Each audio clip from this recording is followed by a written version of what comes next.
Good morning. We are live. Buenos dias. How is everyone doing?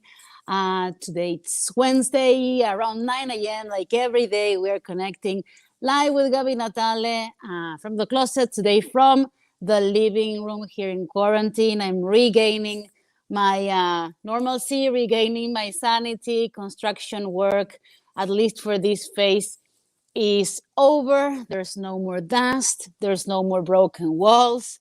All my furniture is back in place. So I'm very happy to be here. I'm very happy to be joining you today. If this is your first time joining us, welcome, welcome. This is our mini oasis every day around 9 a.m., where we recalibrate our energy, set our intentions, and start the day with the right foot. It's a simulcast that we do every day, which means that we are broadcasting to different platforms. So good morning to everyone on Twitter. Good morning to everyone on YouTube. Good morning to everyone on Instagram. Good morning to everyone on LinkedIn. Good morning to everyone on Facebook, Twitch also. Good morning, everyone, as you are joining. I want to tell you a little bit about today's topic. And I'm seeing you, okay, where some messages are arriving. Mario Magallanes is saying, Gaby, buenos días, que tengas un excelente día. Saludos, Mario. Besitos. Have a wonderful day, you too. Que tengas excelente día. So, today I was thinking about the topic of the day because all these past 2 to 3 weeks, I was doing the onboarding and the interviews for new team members of my hairline, Welcome All Beauty. So as we are doing the interviews and the onboarding in this very special situation, one thing is to interview people in person, and another one is to interview people over, a screen, or to interview people, in this very unconventional situation we are living right now. Yuridia is saying saludos, good morning, Yuridia, how's it going? So I was thinking we really need to remind ourselves what are the best practices and how we can improve our communication with our teams now that we're interacting, and we spend it's almost a year of interacting through screens. And, in the beginning, there was all these conversations about how to make the most about remote teams. And I feel that we're hitting the 1 year mark, and we need a reminder that we still need to put extra effort, and we still need to put this extra energy and skills to make sure that everybody is communicating properly with their teams, that everybody is feeling comfortable sharing with their teams. Teo is saying, bonito día, saludos cordiales como siempre, saludos cordiales, Teo, buenos días. So that's the topic for today. Let me tell you a little bit about it. Remote work. So many of us are working from home. So many of us are communicating with coworkers through screens. So as we are approaching a 1 year of, isolation, so many people are marking 1 year of isolation, so many years of working in a different way, so many years, 1 year of disruption. So I thought about 4 tips we can implement, and this, like every time, it's open to your comments, it's open to your recommendation, it's open to sharing whatever worked for your team or for you. But the idea is to share best practices, how we can level up communication with our teams now that it's been practically 1 year for so many people of interacting through screens with our coworkers. So as every day, we are going to start right after our opening credits. So let me see over here. Live with Gaby Natale starts in 20 seconds right after these credits. There has never been a better time to be a pioneer than right now.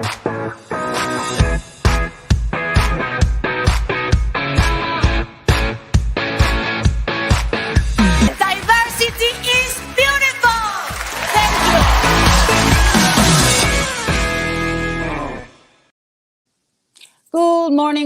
Good morning. Today's topic is remote work.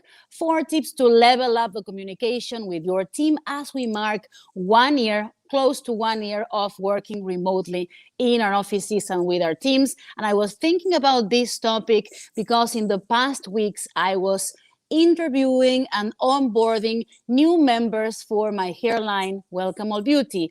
And the dynamic is really so different. And we are kind of getting used to interacting through screens, but still we need to be very intentional on creating the right environments to meet somebody new, to have a new coworker, to have somebody new in our team, or to see the dynamic in a way in which everybody's feeling comfortable, everybody's understanding what they have to do.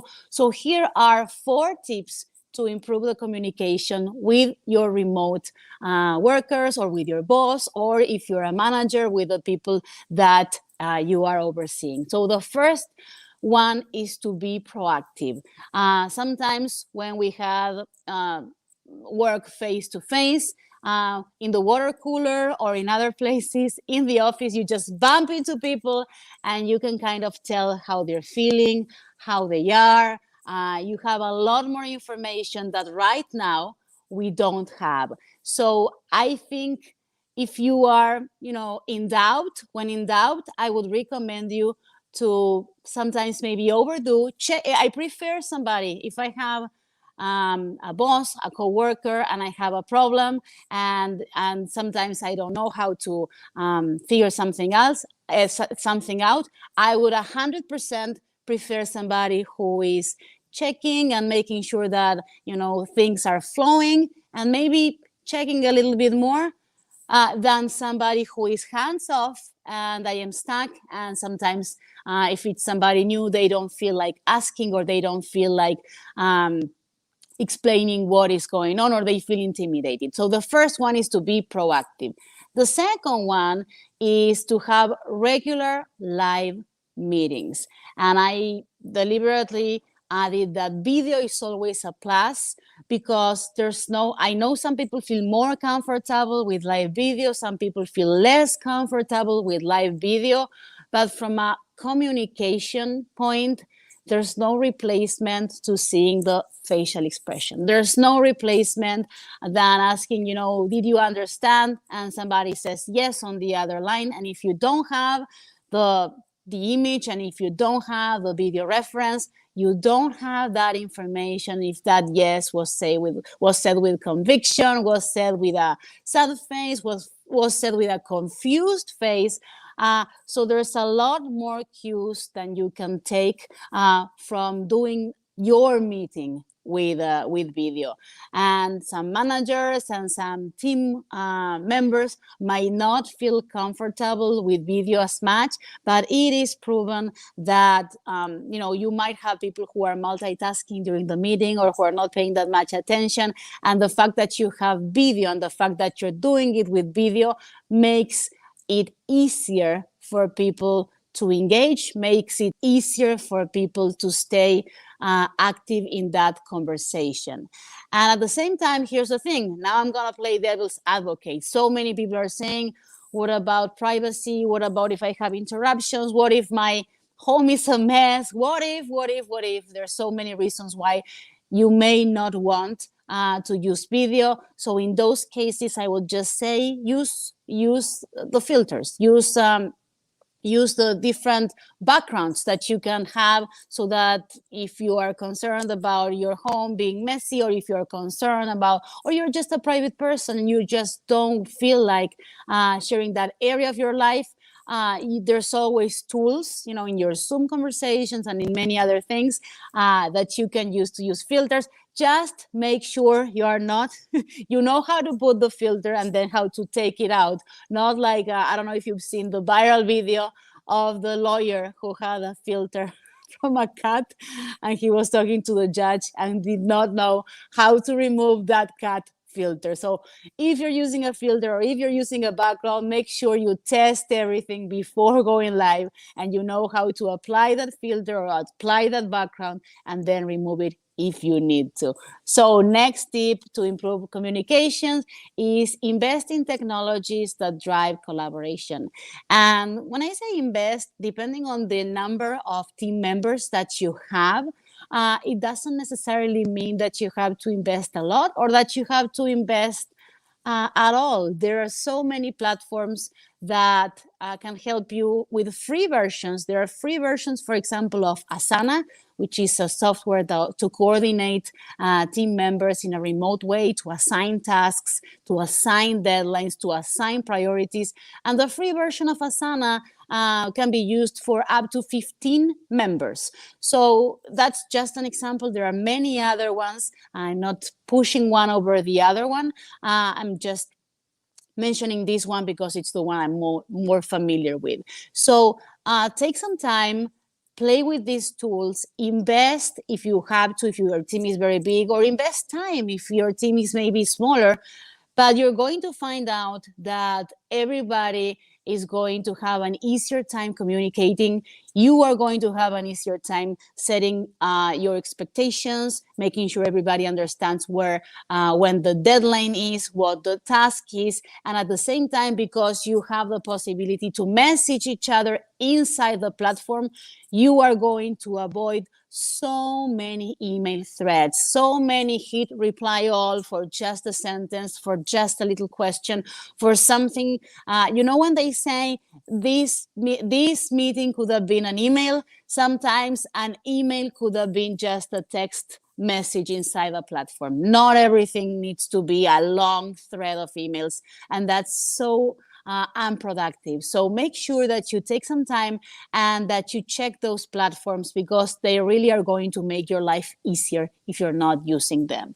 And then the fourth one is we don't have, as I said, the water cooler. We don't have the bumping into somebody when you're walking outside the bathroom, or you don't have, meeting somebody just waiting for a meeting. You don't have those casual encounters where people usually tend to bond. So another way of doing it, and there's of course no replacement for face-to-face, but we have to find ways to recreate those experiences virtually. So make sure you create venues, you create opportunities for people to communicate as people.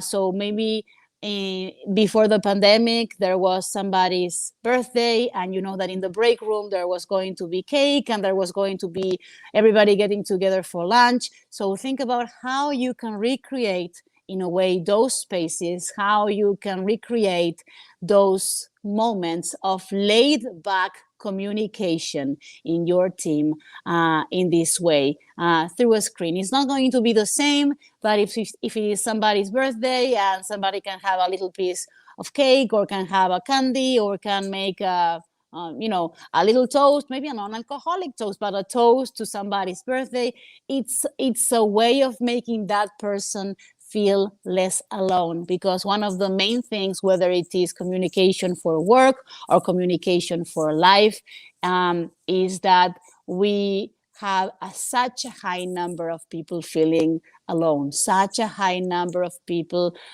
feeling and craving human connection, that if you create those spaces, your team is going to feel much, much more comfortable.